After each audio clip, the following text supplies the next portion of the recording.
Good morning. I'm toasty. Is that too loud for you? Yeah.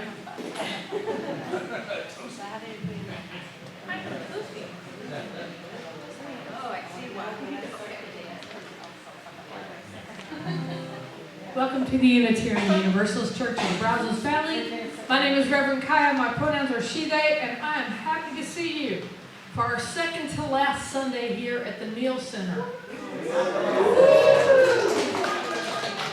Y'all, next Sunday is water communion here and our goodbye to the Meal Center, who has served us well. So bring your water and your stories about what the water matters to you, and come next week, and then we'll talk about other things later. But now we're going to sing number 1009 in the Teal hymnal, which is Meditation on Breathing.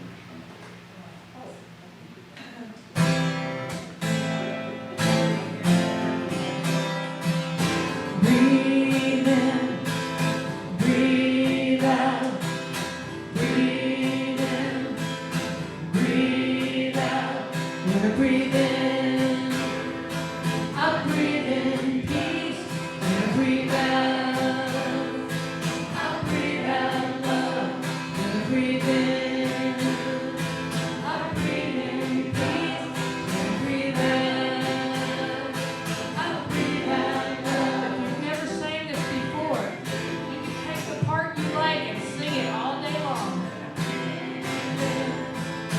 Breathe out. When I breathe in, I breathe in peace. When I breathe out, I breathe out love. When I breathe in, I breathe in peace. When I breathe out, I breathe out love. And breathe in, I breathe in peace. And breathe out, I breathe out love. When I breathe in, I breathe in peace. And breathe out, I breathe out love. Breathe in, breathe out, breathe in, breathe out.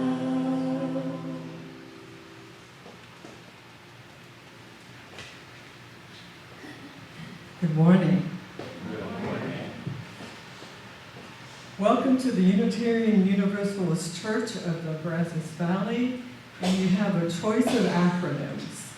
We can be UUCBV, we're very flexible, or we can be Brazos UU, which is sort of half an acronym for short. I'm Carolyn Clark, and it's my privilege to be worship assistant today. We are a welcoming congregation, which means we celebrate and welcome all people of diverse sexual orientations and gender identities.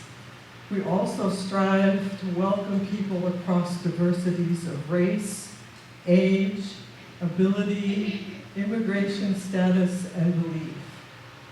We are also a congregation working for reproductive justice. So whoever you are, wherever you have come from, and wherever you are on life's journey, you are welcome here. We have a few announcements.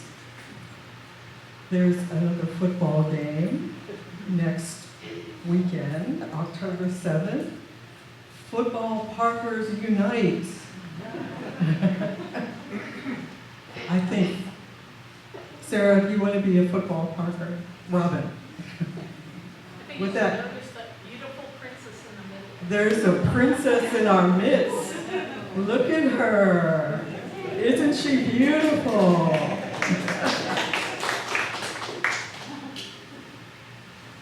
Let's see. You can sign up to help with football parking on the welcome table, or find an online sign up on our eCast.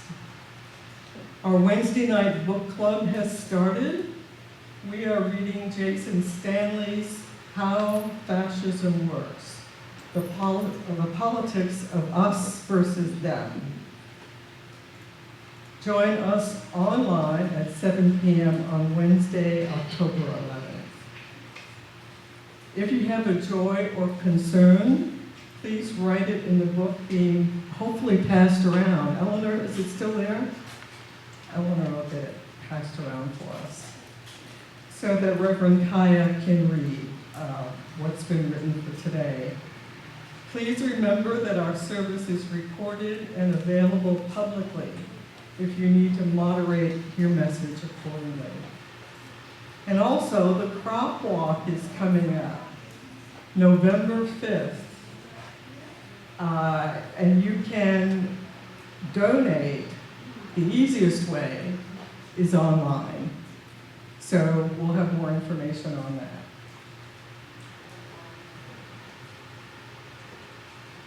Yeah, we had 27 people last year, and we've had 4 people sign up so far. So y'all need to get on it. It's on the website and on the Facebook page. Y'all sign up if you want to walk. If you don't want to walk, you can donate. Last year we raised about $1,500, so we'd like to do that again. We're at $80 right now. So we got a ways to go, but we got time. There we go. So I think David's going to bring this to us.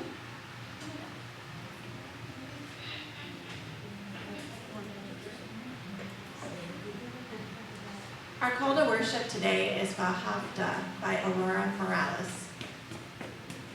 Say these words when you lie down and when you rise up, when you go out and when you return. In times of mourning and in times of joy, inscribe them on your doorposts. Embroider them on your garments. Tattoo them on your shoulders. Teach them to your children, your neighbors, your enemies. Recite them in your sleep. Here in the cruel shadow of empire, another world is possible. Thus spoke the prophet, wrote Dalton. Altogether they have more death than we, but altogether we have more life than they. There is more bloody death in their hands than we could ever wield, unless we lay down our souls to become them, and then we'll lose everything. So instead, imagine winning. This is your sacred task. This is your power. Imagine every detail of winning, the exact smell of the summer streets in which no one has been shot. The muscles you have never unclenched from worry, gone soft as newborn skin. The sparkling taste of food when we know that no one on earth is hungry, that the beggars are fed, that the old man under the bridge and the woman wrapping herself in thin sheets in the back seat of a car, and the children who suck on stones. Nest under a flock of roofs that keep multiplying their shelter. Lean with all your being towards that day when the poor of the world shake down a rain of good fortune out of the heavy clouds and justice rolls down like water. defend the world in which we win as if it were your child. It is your child. Defend it as if it were your lover. It is your lover.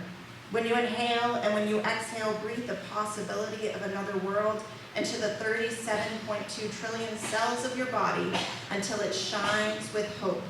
Then imagine more. Imagine rape is unimaginable. Imagine war is a scarcely credible rumor. That the crimes of our age, the grotesque inhumanities of greed, the sheer and astounding shamelessness of it, the vast fortunes made by stealing lives, the horrible normalcy it came to have is unimaginable to our heirs, the generations of the free. Don't waver. Don't let despair sink its sharp teeth into the throat with which you sing. Escalate your dreams. Make them burn so fiercely that you can follow them down any dark alleyway of history and not lose your way. Make them burn clear as a starry drinking gourd over the grim fog of exhaustion, and keep walking. Hold hands, share water, keep imagining, so that we and the children of our children's children may live.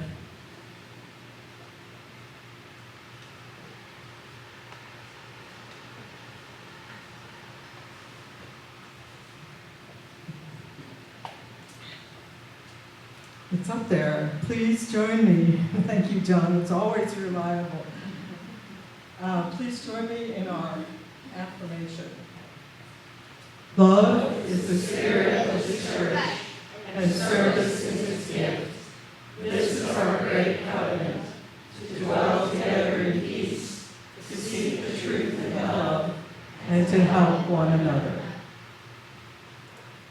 As Unitarian Universalists, we know that there's a spark of the divine in every being.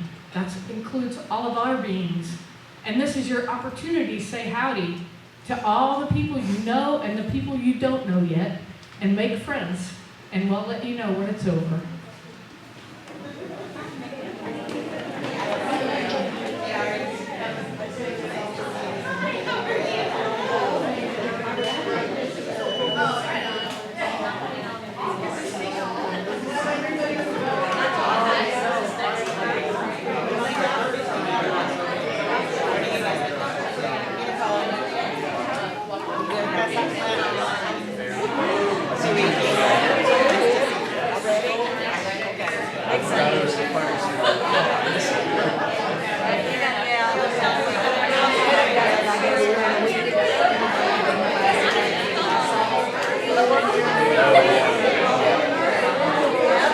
Well, I did some work there.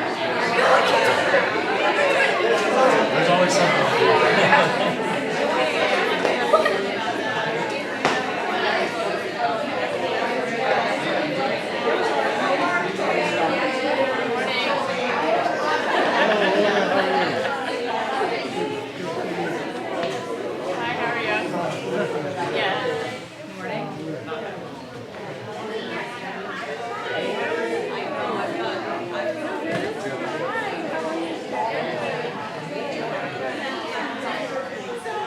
I know this road is broken.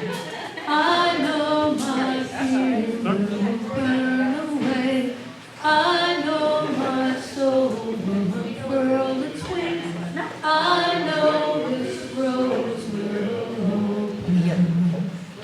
So this sermon today and this whole service is called We're Building a New Way, and that's what we're going to sing now. It's number 1017 in the teal hymnal.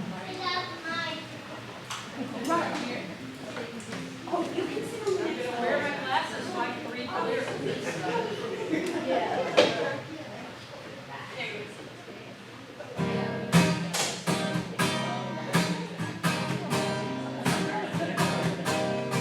We are building a new way. We are building a new way. We are building a new way, feeling stronger every day. We are building a new way. We are working to be free. We are working to be free. We are working to be free. Hate and greed and jealousy. We are working to be free. Meet our every need. We can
called What Do You Do with a Chance? And it's by Kobe Yamada and May Besum.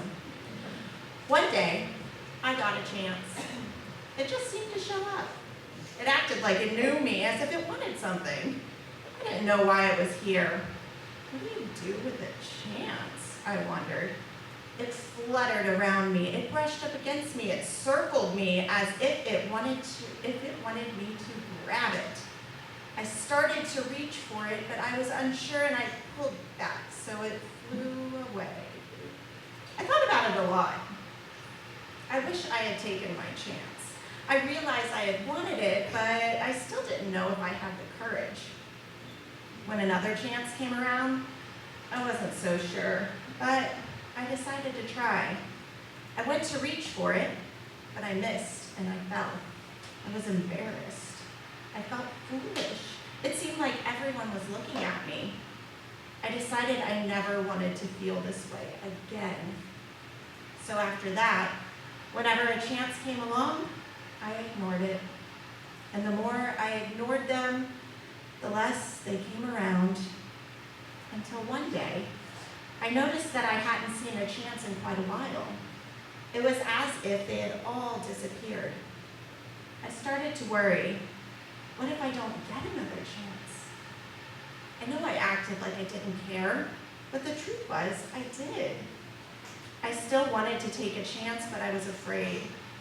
And I wasn't sure if I would ever be brave enough. And then I thought, maybe I don't have to be brave all the time. Maybe I just need to be brave for a little while at the right time.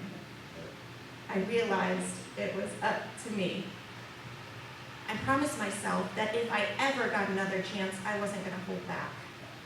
If I got another chance, I was going to be ready.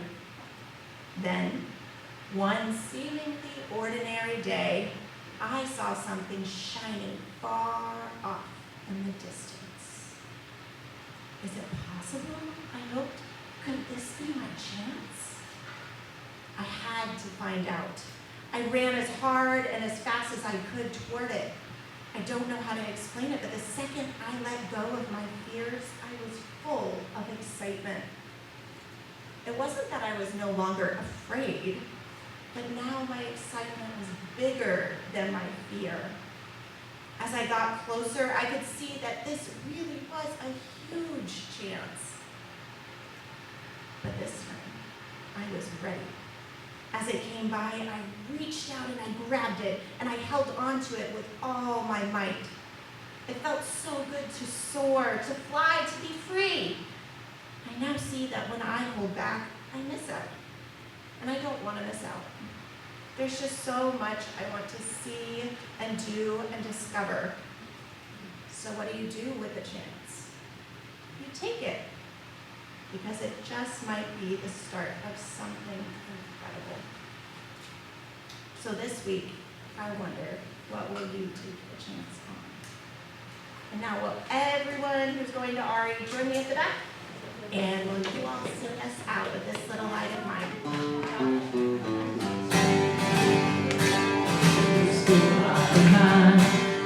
I'm gonna let it shine. It's still light of mine. I'm gonna let it shine. It's still light of mine. I'm gonna let it shine. Let it shine. Let it shine. Let it shine.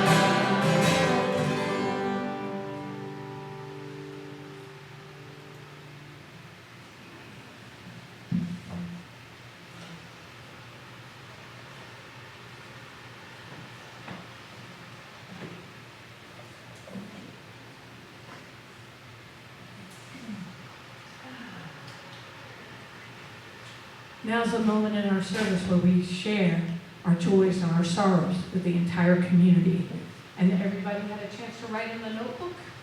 And I will do the very challenging thing every week to read everyone's writing.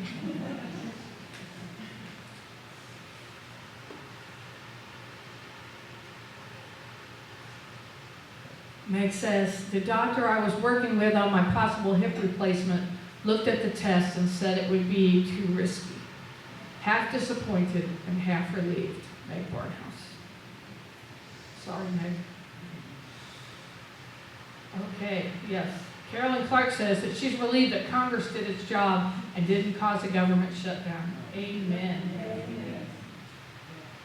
Darby has a joy that she survived a semi-annual 15-hour CLF board meeting. That's the Church at Large Fellowship this weekend. They only have 2 board meetings a year, so it takes 15 hours to do all the work. Blessed to be doing good work.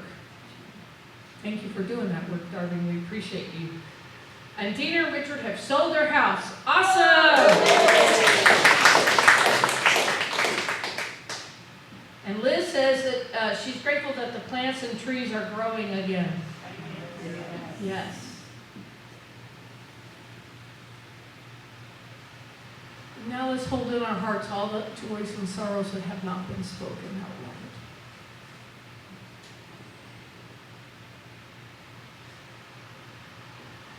Amen. Blessed be Asha.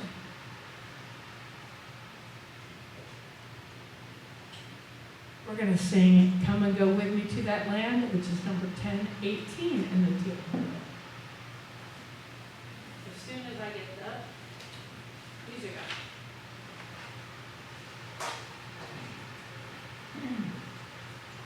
You know, and clapping is totally cool. What we decided to do G, right? Yeah. Okay, good. Come go with me to that land. Come go with me to that land. Come go with me to that land. Where I'm bound. Come go with me to that land. Come go with me to that land. Come go with me to that land. Where I'm bound. Freedom. There'll be freedom in that land. There'll be freedom in that land. There'll be freedom in that land. Where I'm bound. There'll be freedom in that land. There'll be freedom in that land. There'll be freedom in that land. Where I'm bound. Justice.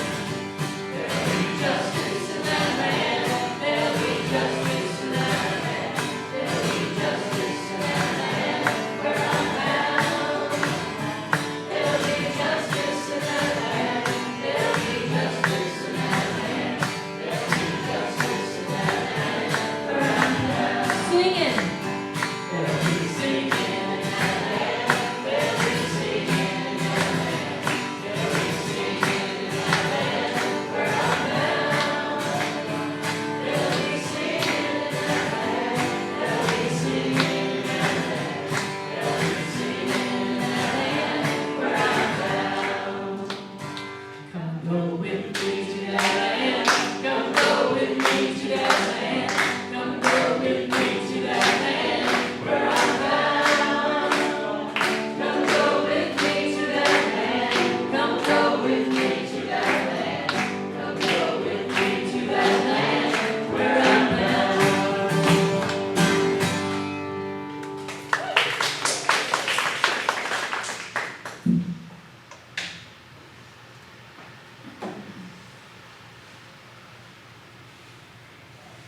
So, service today is called We're Building a New Way. Because we are.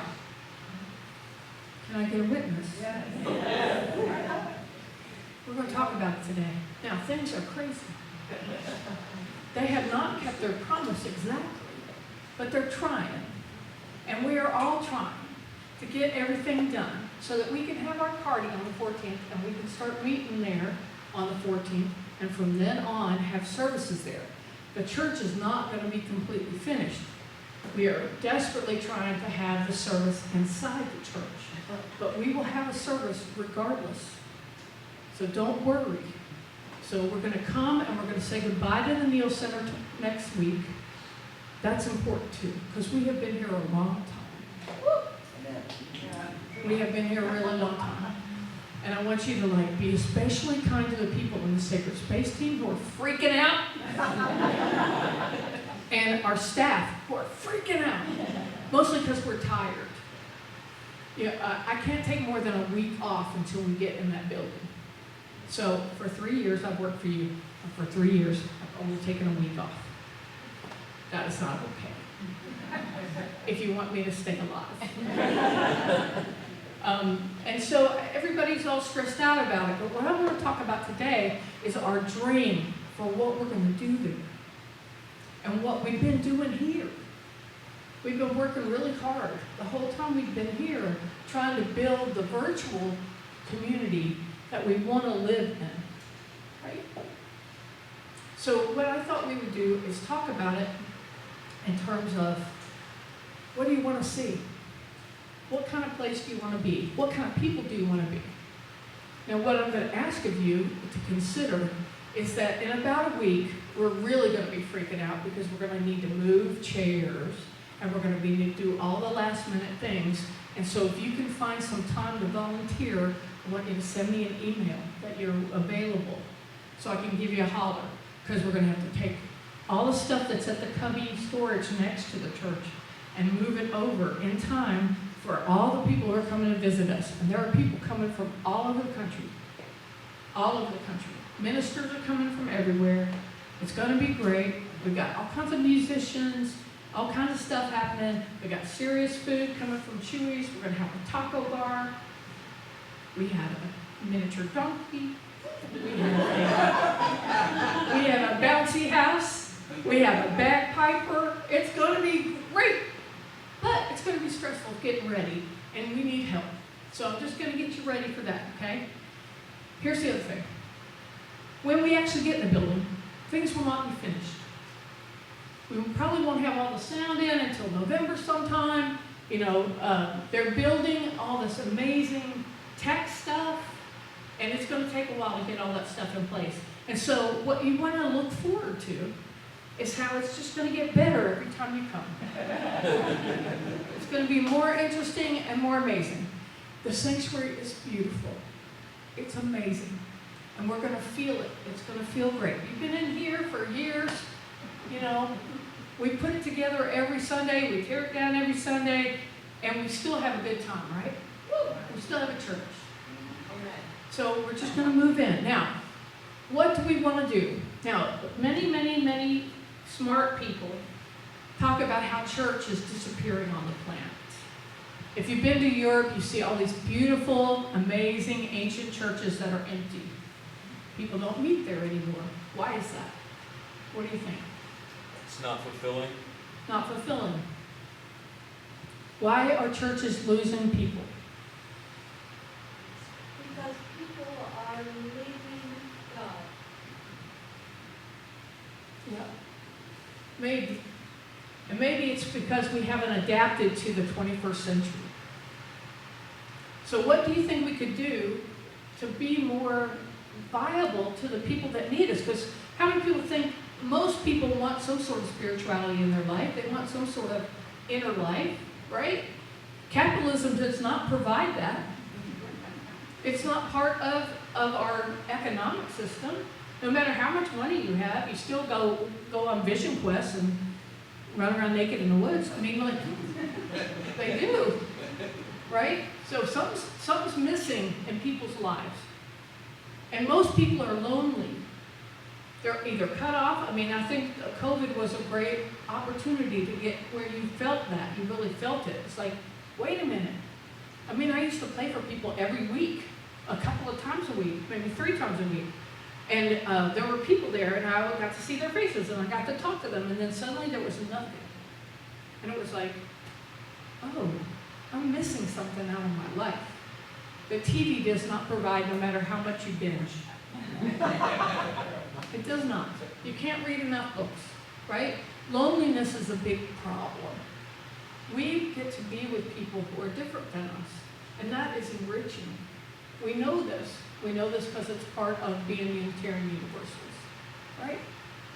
So what can we provide as a location in our community? How can we serve our community? There is a list, actually, of things that 21st century churches need to do if they want to survive. One of them is serve their community. We want to do that. We have so many activists in our congregation. People care about all kinds of things. It's important, right? And we want to provide that service. We want to be a place where people know they can go find like-minded people. who want to change the world or make the world a better place or just make it a little bit better, just a little bit better. We're going to feed the people that come in front of us that are hungry. We're going to take care of the people who are need us. We're going to help as much as we can. This is something to look forward to. This is why we do church. It's why we put our money, our heart, 6.5 years of effort into making something happen. That's why we do this, right? So what do you want to dream? Dream big. What can you do? What can we do? How can we serve our community? How can we take care of each other better? And I want you to think about that. And I would love it if you would talk back to me. I think the challenge is there's two parts. Is that coming to church has to also fill the cup of the people that are sitting in these seats. Yes. And some of it also has to be to get us out of ourselves. We need both, and that speed is the hard part for having church. And I think when you can do that, when you can have people come and feel like they leave for at least a little bit, feeling uplifted a little bit, and not stressed, a place to de-stress, and then yet still be motivated to get out there and make the life a better place. And that's, if we can do that, we have it. But that's what I've seen to do both. I think we can do it.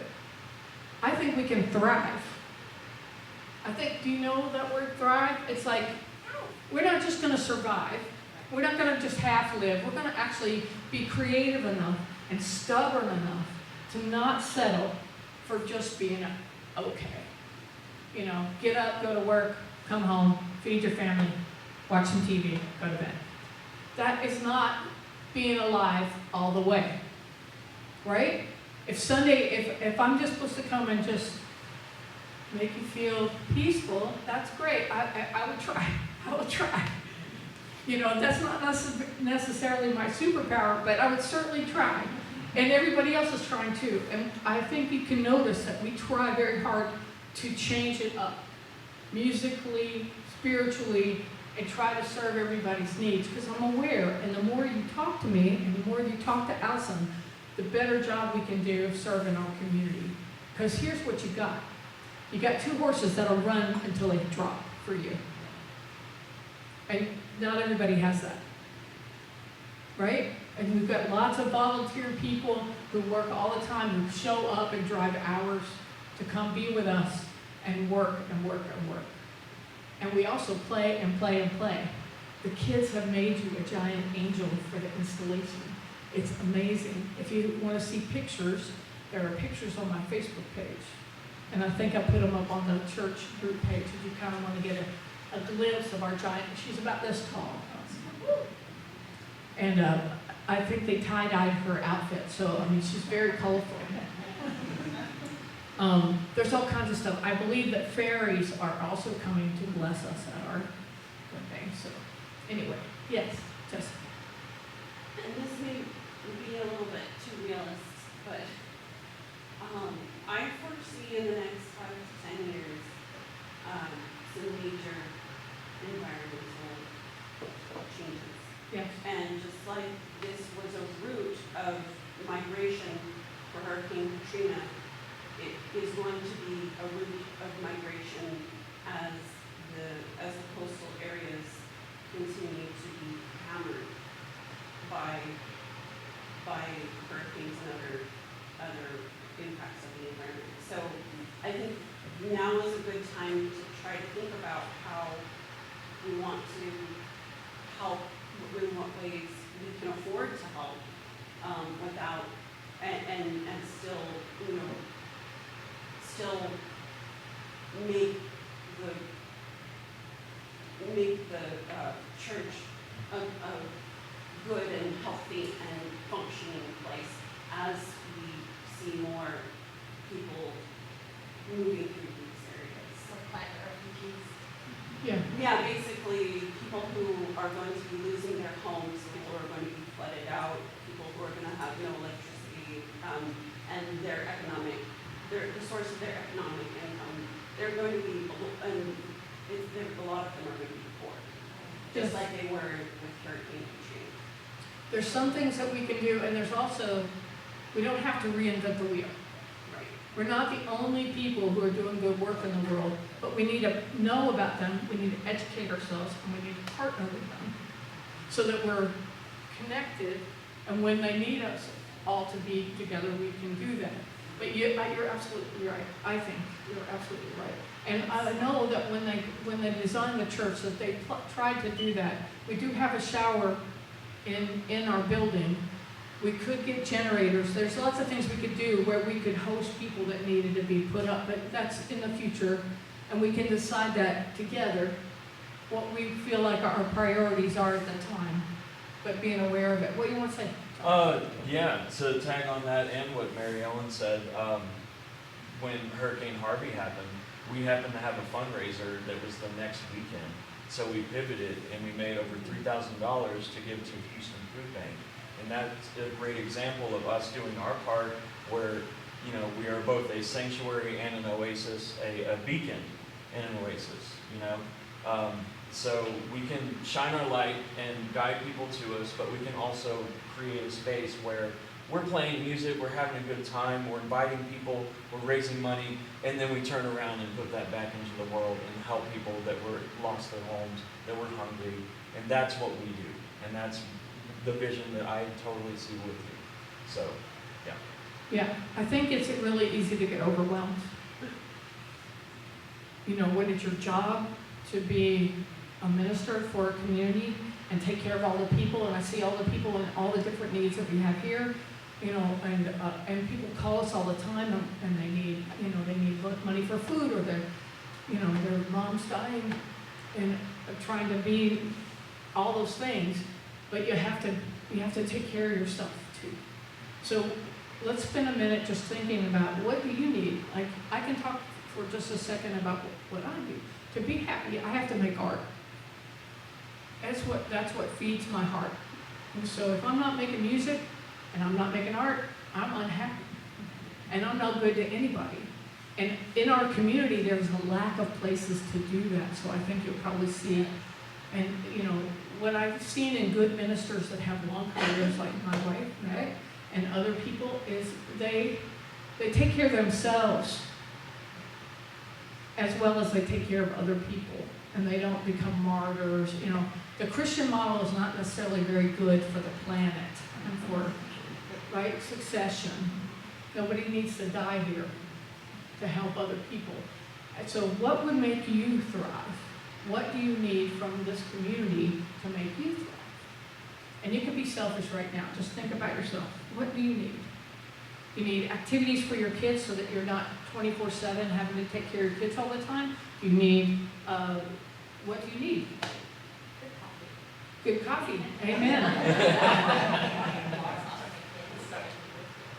Yes. Yes. Can you repeat? Oh, the laws off my children, so we can live here safely in the States. Did you all hear that? No. Laws off for children. Well, because we're legislating my daughter's body and my oldest child with pronouns they can use, what they can do. Right. The anti-trans legislation is hurting families. We've already lost people in the community, have moved away because of it. And one of the things I've been doing is talking to a minister in California so that we could make a kind of an underground railroad in case things get worse. And making sure that we have ways to take care of that. And the Unitarian community nationally is extraordinarily concerned about that. Yeah. So, what else? A meditation group. Gardening. Gardening, yes. Amen. Multi-generational dance parties and karaoke. I want you to know that we have scheduled a Barbie rave November 12th. So you might want to be getting your pink outfits together. But yes, the future fun is definitely, you know, fun is definitely important. And we have beautiful land over there that needs lots of help. and assistance. And hopefully, all the wildflowers that Rita and I planted last year will bloom. I hope. There was a whole lot of bluebonnet seeds thrown in that field behind the church. So we'll see how it goes. But I know the garden gurus are anxious to get busy. There are 5 beds built in the back of my yard, which we can use for the church anytime. That's kind of why I bought that place, was because they had a 3rd acre within a mile of the church. I was like, great, let's have a garden. It'd be cool to do some sort of big sculpture from recycled items, like, kind of like the American, so I don't know, Holly Hughes is my role model. Sounds great. We can invite artists to come and do workshops, and we can all benefit from them. I know Allison was talking about having the kids draw on the walls in the classrooms, and then each year we'll just paint it, start over.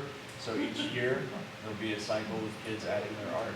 Yeah, what's happened in other churches is sometimes in the youth room, they allow the kids to paint on the wall and write on the walls, and then the moms are nostalgic and they won't let us paint over them. So, right. We're talking about doing this every May, painting the wall. So that the kids that come in, that's their wall for the year, and they can do what they like, and other moms can take pictures and torture them when they bring home somebody to marry. And, yes. So, yeah, that's something we're talking about doing, that I think is good. It's very important. If we want our youth to stay Unitarian Universalists and feel at home here, that we allow them to be members, that we treat them with the respect that they are due, and let them make some of their own decisions. Our family likes music, and going to concerts and things like that, so with our church possibly having like a community concert or some kind of little thing where we bring in people to take the community or be involved in things that are going on out in the community that we might be able to. Yes, I know that is a very big part of the planning. John and Ken have, we're going to have the best sound system for 100 miles. I know First Presbyterian was on the long way, and it concerts on the creek. So Yeah. they called it Right. Yeah. Sundays, so something like that at our church would be kind of cool, but to figure out to work. Yeah, so, yeah. Maybe not on Sunday at the same time as theirs or something, but. Any ideas that you have, we are all gung-ho. Right now, you need to know that there are 2 of us working at the church full-time, and that we want to say yes to whatever you say. We want to, but we need to have a rule, maybe something like, this will be up to the board and the bylaws, but usually what happens is you have a thing that says you need 3 members of the church to agree, and that you try to find your own volunteers to put on an event or whatever, instead of coming to Allison or me and going, Right. we want this, make it happen. Because, again, see the earlier conversation, we're working 40 to 60 hours a We need to week. be realistic too. Yes. In 1 year, we can't do everything. No, we can't. We might want to start with a couple of concerts and build up to it, because people will be attracted to it and they'll come. And what I've seen, from playing for 40 years, is that works the best. You start with 2 concerts a year, then move up to 4. Then if you've got enough volunteers and you've got enough interest and people are showing up for the concerts, then you can have 12, or 6, or however, whatever number works. But we're not going to burn everybody out. All the people who've worked hospitality while we've been here, thank you. You all know how much work it is.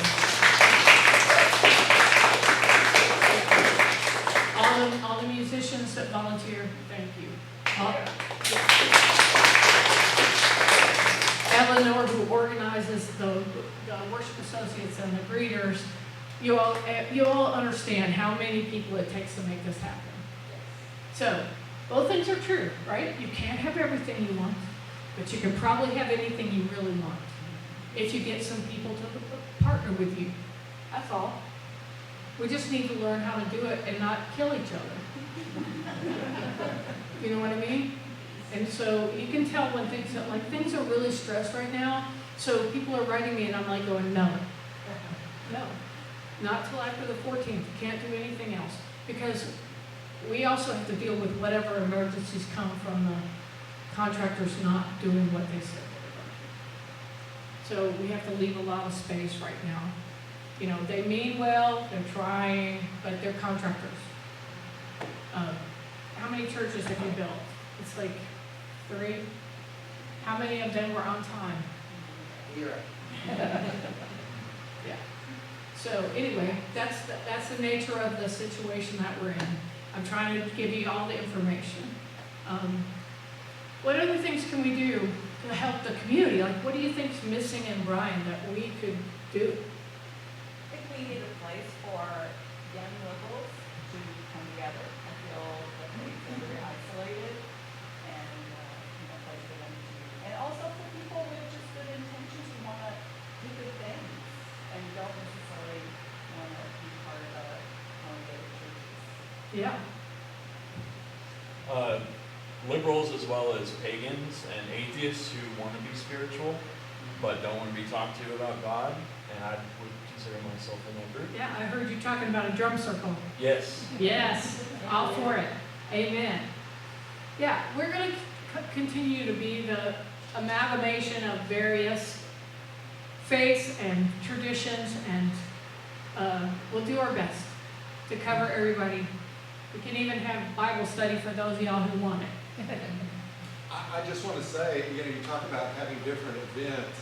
One thing that we consciously did from the very beginning of the design process was to build a sanctuary that can be good for string quartets and classical guitar, as well as a jazz band or rock band or anything. So the room is designed to be adaptable to different performance situations.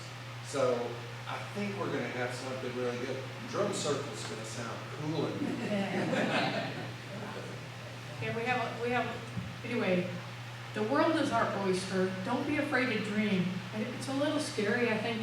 We kind of get shut down into our day-to-day if you're adulting and you're always putting the needs of your family or the other people in front of you. But I want you to be a little bit brave and dream inside, just with yourself. Know what you want or what you'd like to try first. We talked about A&M groups and multicultural groups and kind of what they do in their spiritual and religious, and just say, would y'all like to come and Yeah. share that with our church and talk about that? That's a great idea. Did y'all hear that? Across the street, I don't know Yeah. how much. We're gonna reach out to everybody. I see our place growing really fast. I see, it's just up to you all, really. It's your church. And Allison and I work for you, and we will continue to put our entire hearts and souls into it. And hopefully, feel free to talk to me, talk to Allison, tell us your dreams. If I say no, it's a temporary no. It's yes, as soon as we can. Yes, but as soon as we can. And that's the situation. Okay? In the design, I wanted us to have an outdoor labyrinth, but we can't do that. And so I'm thinking about getting a thing that goes in the multipurpose room that has a design on it. If anybody is interested in walking in labyrinth and meditating, talk to me and we'll make it happen. But if nobody talks to me, I can't do it by myself. You can do a labyrinth with duct tape. Yeah. It's not, we don't have to spend our own. I think we need a memory garden for people that we want to remember and things that we want to remember. You are not the only person who's interested in that. I think it's actually in the design. The acre and a half that's behind, when you're looking in the parking lot, there's a field here, and then there's another acre and a half that goes like this along the creek. I think that's kind of what people planned before I got here. Yes. Yeah, you can talk to Kathy about it, I know that that's important. Alice? I was thinking about, the hungry, in the immediate area, maybe not immediate, but a little further out. We could maybe do some sort of donations from our congregation, get together, some sort of a pantry.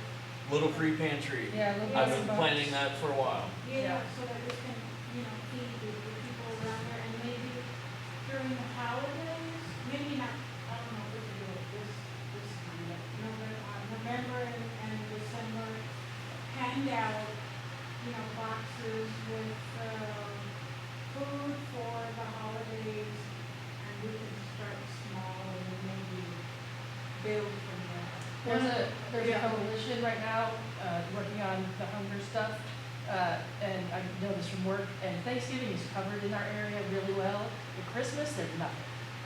And so, they're working on getting something together, and there's a coalition of a lot of nonprofits right now working on that. So, I don't know if anyone else is involved in that coalition, but, that's in the works and community-wide right now. And there's 5 food pantries that have been going for years and years and years, a lot of them since World War II. What there isn't that we could probably handle at our place is giving out diapers and sanitary supplies. Yes. We could do that once a month. It would only take about 4 volunteers, and nobody's doing that. So, I mean, we want to be smart and look around what's already in existence that we could partner with and help somebody else who's already done all the work of setting things up. A lot, like food pantries cost a lot of money to start one. And you have to partner with a food bank. Like the one we work with, a mobile food pantry, is gonna shut down. I know. And that's who we've mostly supported. So we might move it into the handing out paper supplies because nobody's got that covered. But, and we can continue and we can decide who we want to partner with.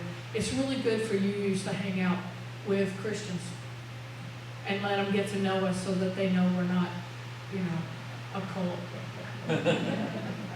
I spent most of my time at the food pantry explaining our theology to various A&M Christian guys from evangelical families. Anyway, it's time to move on. Yeah. From a church that needs Yeah. So thank you all very much for dreaming with me, and thank you for listening.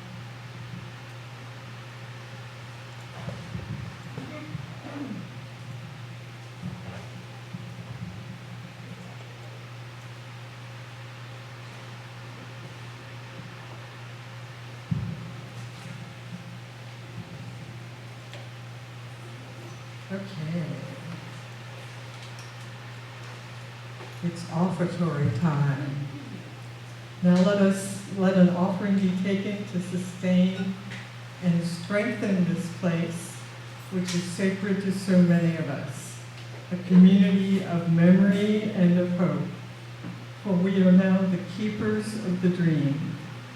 This church shares the proceeds of the offering plate donation every week to help support important nonprofit organizations with whom we work. The 4 groups we voted to support with this year's donations are the African American Museum, Brazos Valley Blessings, the Pride Center, and the Brazos Mobile Food Pantry. We vote on this every May at our congregational meeting. Please be as generous as you can.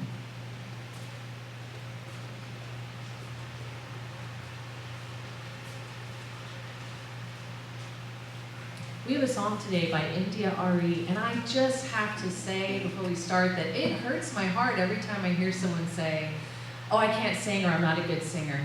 I understand there's a reason you've gotten to that place, but I just wanted to remind everyone that you were born to sing. Amen.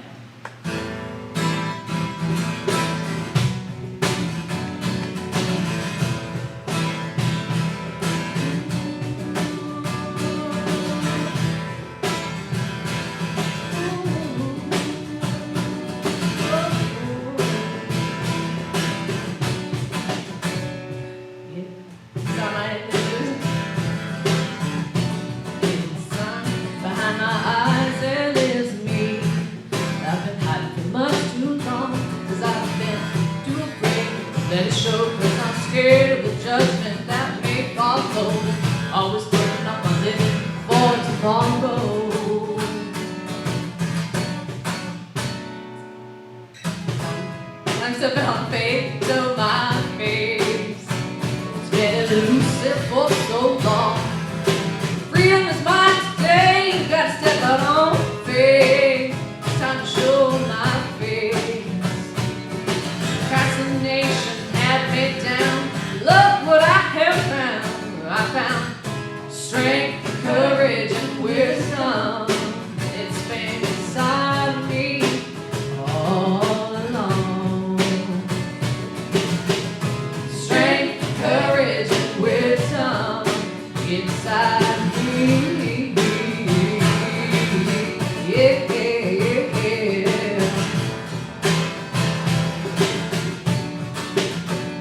Behind my pride there lives me that knows humility. Inside my voice there is a soul, and in my soul there is a voice. But I've been too afraid to make a choice, 'cause I'm scared of the things that I might be missing. Running too fast to stop to listen. It's time to step out on faith. I've got to show my face. It's been elusive for so long. Freedom is mine today. I gotta step out on faith. It's time to show my face. Procrastination had me down. Look what I have found. I found strength, courage, and wisdom. And it's been inside of us all along. Strength, courage, and wisdom inside me. Oh, yeah. Oh. So let it be. Let it be. So let it be. Let it be. So let it be. Let it be. Let it be. Let it be. Strength, courage, and wisdom, and it's been inside me all along. Strength, courage, and wisdom, and it's been inside me all along. And now I'm praying every day, praying strength, courage, and wisdom to find, yeah. It's been inside of me all along. Strength, courage, and wisdom inside me. Oh, yeah. I found it in me, and I found it finally. And I found it, I try to keep it, 'cause I like it, so I say thank you. I found it. Oh, I found it, yeah.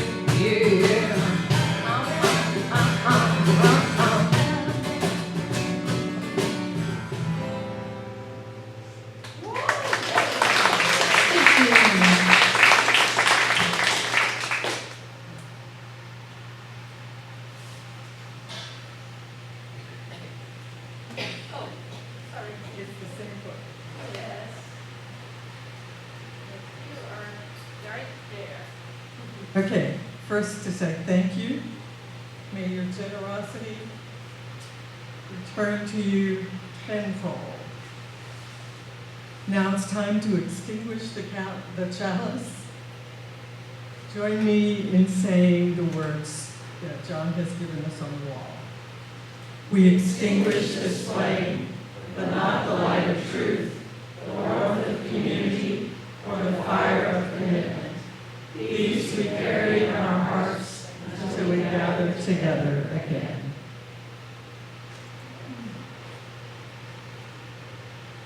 Remember the way